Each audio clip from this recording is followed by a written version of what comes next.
Welcome back दोस्तों। अभी आज हम फिर से आपके लिए लेक्चर लेके आ रहे हैं। कुछ दिनों से कुछ टेक्निकल प्रॉब्लम की वजह से हम लाइव क्लास नहीं आ रहे थे, इसलिए आज जो हम रिकॉर्ड करके आपके लिए क्लास लेके आए हैं। और अभी रमज़ान का भी महीना चला, थोड़ा सा दिन में एक्चुअली कुछ चीज़ें और अदर ऐड हो रही हैं, तो इस वजह से कुछ चीज़ें अब थोड़ा सा डिले हो रहा है। आई होप कि आपको डेली शाम में एक रिकॉर्डेड लाइव आपको क्लासेस मिल जाएंगी। और पिछले लेक्चर में हमने देखा था कि कैसे इलेक्ट्रिक डाइपोल की वजह से टॉर्क हम फाइंड करते हैं। आज उसके ऊपर बेस्ड हम क्वेश्चंस आज करेंगे कि जो इलेक्ट्रिक फील्ड में डाइपोल होता है, उस डाइपोल की वजह से टॉर्क कैसे जनरेट होते हैं और उस पर कैसे क्वेश्चंस आते हैं एग्जाम में। अभी जो लेक्चर आपने नहीं देखा, चैनल पे नए हैं, तो जरूर आप इसके डिस्क्रिप्शन में जाके इससे पहले वाले लेक्चर को जरूर देखें। उस पे हम ये डिस्कस करेंगे कि हमने किया है ऑलरेडी कि टॉर्क की जो इलेक्ट्रिक डाइपोल की वजह से इन इलेक्ट्रिक फील्ड में टॉर्क कितना होता है, उसकी क्या वैल्यू होती है। ठीक है गाइस, आज हम उस पर एक बेस्ड क्वेश्चन करेंगे। थोड़ा सा आपको एक इंट्रोडक्शन दे दूं कि इन इलेक्ट्रिक फील्ड में अगर मान लीजिए कोई चार्ज इलेक्ट्रिक फील्ड है और यहाँ पर टॉर्क अगर जनरेट होता है फॉर द डाइपोल की वजह से, कोई डाइपोल की वजह से अगर इलेक्ट्रिक फील्ड में टॉर्क जनरेट होता है तो T is equal to P cross E. क्या होता है? Torque is equal to P cross E, मतलब P is equal to dipole moment. क्या होता है ये? Dipole moment. और E क्या होता है? Electric field. ठीक है गाइस, बहुत ही सिंपल है। और वेक्टर में हमने पढ़ा होगा कि A cross B is equal to A B sine theta. तो अगर इसको हम लिख सकते हैं tau is equal to P E sine theta. क्या लिख सकते हैं? T tau is equal to P E sine theta, A cross B is equal to A B sine theta. ठीक है, अब देखिए क्वेश्चन पूछा है सीपीटी एमपीपीटी के एग्जाम में। जो पहले मध्य प्रदेश और अदर स्टेट के अलग अलग मेडिकल से एग्जाम होते थे, इंजीनियरिंग के एग्जाम होते थे, लेकिन अब सबको कंबाइन करके एक नीट में कर दिया गया है। तो पहले जो प्रीवियस ईयर में क्वेश्चन पूछे गए थे, इसने क्या बोला था कि एक डाइपोल है जिसपे दो इक्वल अपोजिट चार्जेस है। वो देखिए दो चार्जेस है Q1 और Q2, 1 माइक्रोकुलम, जो कि 2 सेंटीमीटर के डिस्टेंस पे रखे हुए हैं। क्या 2 सेंटीमीटर के डिस्टेंस पे रखे हुए डाइपोल। और उसने क्या बोला कि इन इलेक्ट्रिक फील्ड में, और जो electric field external electric field है 1 इंटू 10⁵ न्यूटन पर कूलम है। तो उसने क्या पूछा कि मैक्सिमम टॉर्क की वैल्यू फाइंड कीजिए। क्या चीज? मैक्सिमम टॉर्क की वैल्यू। हम आपको पहले डिस्कस कर चुके थे कि ऑलरेडी 0 डिग्री पे 180 डिग्री पे कब ट्रांसलेशन होता है, कब रोटेशनल होता है। सेम उसी सिचुएशन में अगर हम बात करें तो अगर इसको देखिए वेरी सिंपल है, अगर इस पूरी वैल्यू को आप अगर पुट कर दे इसमें तो आपसे इजीली आंसर निकल के आ जाएगा। क्या टाउ इज इक्वल टू हम क्या लिख सकते हैं? P cross E। अगर हम बात करें P, क्या P is equal to Q into del x into E। तो tau maximum is equal to क्या हो जाएगा? Q into del x into E। अब देखिए ये Q इंटू डेल एक्स इसको डाइपोल मोमेंट। तो पिछले लेक्चर में हमने पढ़ा था कि डाइपोल मोमेंट क्या होता है? Any one of the charge और दोनों के बीच के जो डिस्टेंस है उसके मल्टीप्लिकेशन का जो रिजल्ट होता है वो डाइपोल मोमेंट होता है। तो अगर आप वैल्यू पुट करेंगे यहाँ पर, अब देखो यहाँ पे वैल्यू अगर पुट करें तो क्या वैल्यू आएगी? 1 माइक्रो कूलम में, तो क्यू की value 1 into 10⁻⁻6 micro and 2 centimetre है। इसको मीटर में अगर हम कन्वर्ट करेंगे 2 इंटू 10⁻⁻2 मीटर। और जो इलेक्ट्रिक फील्ड की वैल्यू है 1 इंटू 10⁻⁻+5 न्यूटन पर कूलम। तो क्या वैल्यू आई? अब देखो यहाँ से 6 और 2 कितनी हो गई? -8 हो गई, और -8 में से +5 निकल गया तो कितना हो गया? 2 इंटू 10⁻⁻3। तो टॉ मैक्सिमम कितनी हो गई?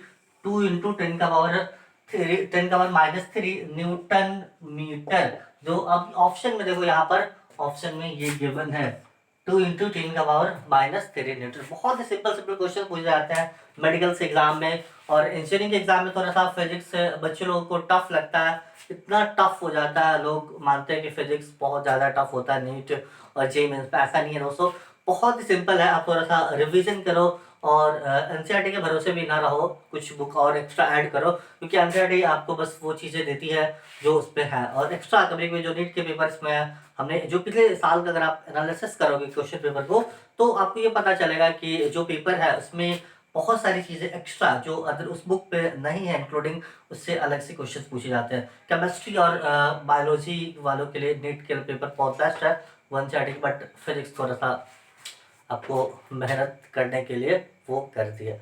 तो आप घर पे रिवीजन करो और वेल गुड, अच्छा रिवीजन करोगे तो बहुत बेहतरीन होगा। चलिए हम नेक्स्ट क्वेश्चन की तरफ चलते हैं। बहुत ही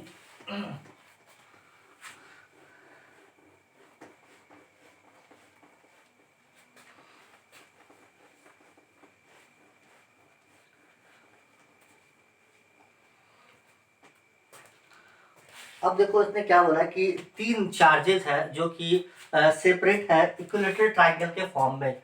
3 चार्जेस जो है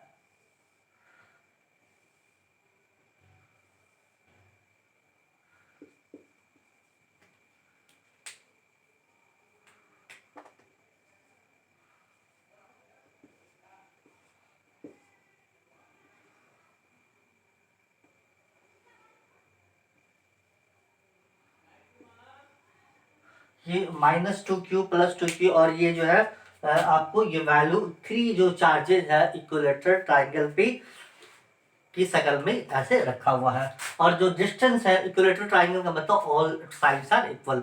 इसने क्वेश्चन सीधा पूछा है कि what is the dipole moment of the system.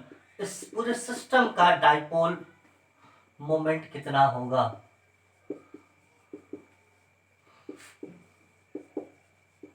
Dipole moment of the system क्या होगा। बहुत सिंपल है गाइस, इतनी सिंपल है कि हम बता नहीं सकते। ऑप्शन इज गिवन है, ऑप्शन इसमें गिवन है क्यूएल, ऑप्शन बी में 2 क्यूएल, सी में √3 क्यूएल एंड डी √5 क्यूएल। ये सारी चीजें गिवन है आपको।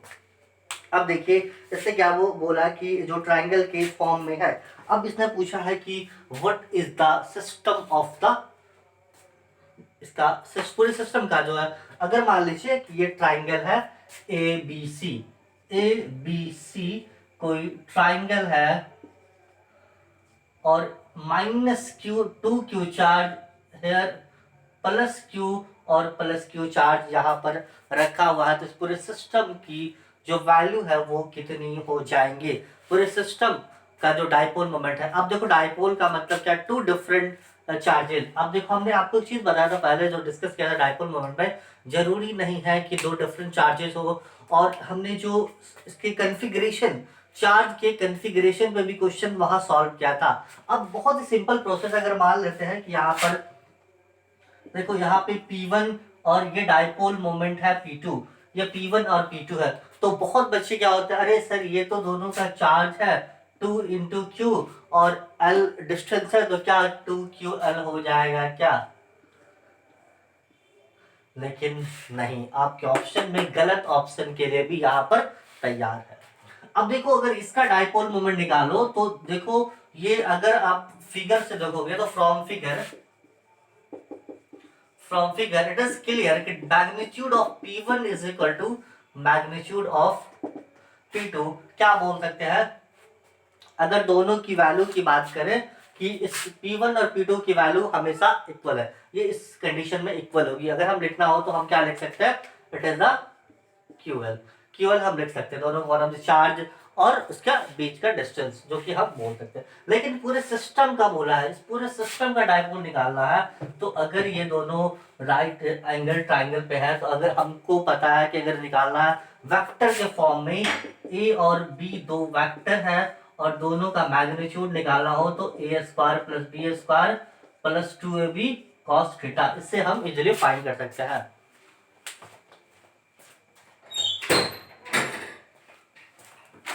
इससे हम इजीली फाइंड कर सकते हैं a² + b² 2ab cos theta से।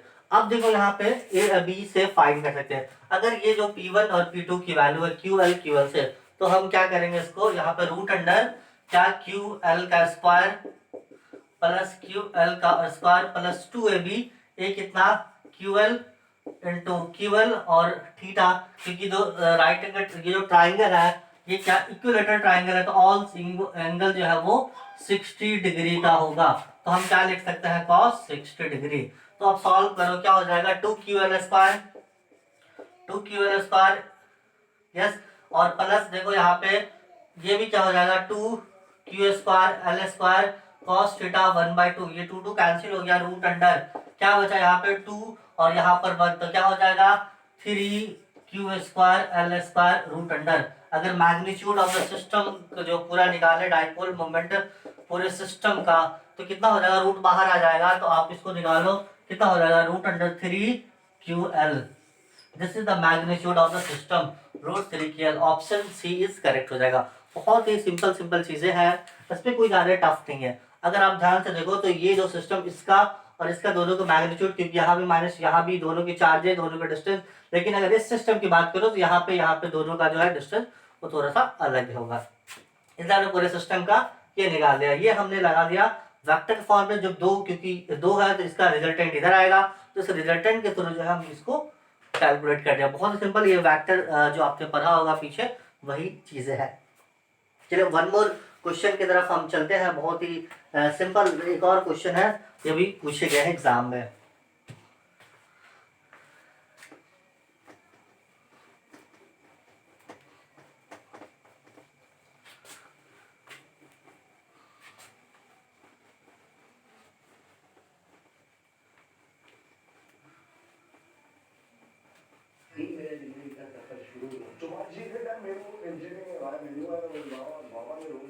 यहाँ पर रोज में क्या हो रहा है कि इलेक्ट्रिक डाइपोल है,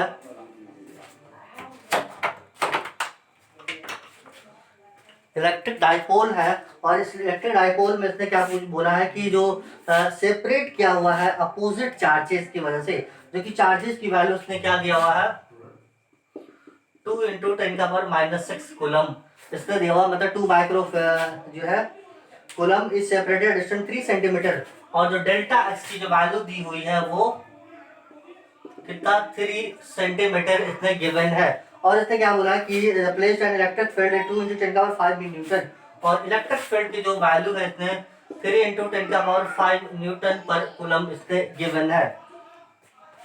2 × 10⁵ 2 है, यहाँ पे 2 × 10⁵ पर coulomb. The torque acting on the dipole is, अच्छा टॉर्क इसने पूछा है कितना होगा। अब देखो यहाँ पे ये जो चार्ज है ये Q1 और Q2 है, ये दो अपोजिट चार्जेस है, तो यानी प्लस और माइनस है। इसने क्या पूछा, टाउ पूछा कितनी होगी। देखो यहाँ पे कितना सिंपल है, आप देखो कि इलेक्ट्रिक चार्ज की वैल्यू दी हुई है और डिस्टेंस दी हुई है, और ये इलेक्ट्रिक फील्ड की डायरेक्शन, इलेक्ट्रिक फील्ड दी हुई है। मान लो देखो ये चार्ज है प्लस माइनस क्यू, मान लो यहाँ पे माइनस, सॉरी यहाँ प्लस है, तो चलो यहाँ पे माइनस ले लेते हैं, -2 × 10⁻⁻6 कूलम, और यहाँ पे जो वैल्यू दी हुई है 2 × 10⁻⁻6 कूलम। दोनों के बीच की जो डिस्टेंस है वो 3 सेंटीमीटर है। इसको अगर हम ऐसा यूनिट में कन्वर्ट करेंगे तो 3 × 10⁻⁻2 मीटर हम लिख सकते हैं, बिल्कुल लिख सकते हैं। अब देखो ये इलेक्ट्रिक फील्ड में रखा हुआ है, इलेक्ट्रिक फील्ड में जब भी रखा होता है कोई चार्ज, तो क्या होता है डाइपोल मोमेंट का, अगर ये हम टॉर्क निकालते हैं तो Pe होता है, क्या Pe, तो टाउ इज इक्वल टू क्या P को हम क्या लिख सकते हैं, charge into del x into electric field. तो चार्ज की वैल्यू है कितनी 2 × 10⁻⁻6, और डिस्टेंस की वैल्यू कितनी दी हुई है 3 × 10⁻⁻2, और जो इलेक्ट्रिक फील्ड की डायरेक्शन जो वैल्यू दी हुई है कितनी 2 × 10⁵। आप इसको मल्टीप्लाई करो तो 2 3 जा 6 6 2 जा 12, और -6 -2 कितना होगा -8, और -8 में +5 माइनस कर दो कितना हो जाएगा, तो -3। तो हम क्या लिख सकते हैं 2 × 10⁻⁻ न्यूटन मीटर, 12 × 10⁻³ न्यूटन मीटर। इसको हम 12 मिली न्यूटन मीटर भी लिख सकते हैं, क्योंकि यहाँ पर -3 है। तो बहुत ही सिंपल चीजें हैं, आपको कोई ज्यादा इसमें भारी भरकम नहीं है, बहुत सिंपल है, आपको थोड़ा सा कैलकुलेशंस है, थोड़ा सा फॉर्मूला याद रखना। ये फॉर्मूला कहाँ से है, अब पीछे वाले लेक्चर में जाके देखिए, वहां पर हमने एक एक चीजों को डिस्कस किया है और इतनी आसानी से डिस्कस किया कि आपको पूरी समझ में आ गई। आई होप कि ये चीजें आपको समझ में आ गई होंगी। गाइस बहुत ही क्लियर है, और जो कुछ चीजें हैं जो कि आसान है, और घर पे लॉकडाउन है उसका पालन कीजिए, घर पे रहिए, मस्त अच्छे खाना खाइए और पढ़ाई भी कीजिए, और जो मस्ती मजाक है वो सब भी चलने दीजिए। थोड़ा सा लाइफ के लिए भी सीरियस हो जाइए, अच्छी अच्छी जो बुक्स है वो पढ़िए अगर आपके पास, क्योंकि इंटरनेट पर हर चीज़ें अवेलेबल है। बहुत सारे बच्चे कंप्लेंट करते हैं सर मेरे पास बुक्स नहीं है, मैं मार्केट बंद है। आप इंटरनेट से डाउनलोड कर लीजिए, अच्छी अच्छी बुक्स है, और भी बहुत सारे ऐप है जहाँ पे आपको बुक मिल जाएंगे। तो बहाना नहीं कीजिए, और मैं हूँ फिजिक्स के लिए आपको ये चीज़ें अवेलेबल करवाता रहूँगा। हर दिन जो है हर एक दिन के बाद हम आपके लिए लेक्चर लेते आएंगे। हर छोटी चीज़ें घर पे बैठ के पढ़िए, टाइम टेबल फिक्स कर लीजिए कि इतने घंटे मुझे पढ़ना है, इतने घंटे मुझे सोने हैं, इतने घंटे मुझे मूवी देखने हैं। अगर कुछ बच्चों को होते हैं कि बहुत सारे, मैं मूवी डेली देखता हूँ, मैं खुद भी लगभग लॉकडाउन में बहुत सारी मूवियाँ देख चुका हूँ। अच्छी अच्छी मूवियाँ देखो, लेकिन थोड़ा सा पढ़ाई भी कर लो। सो गाइज तब तक के लिए बाय, हम मिलते हैं नेक्स्ट लेक्चर में। Thank you.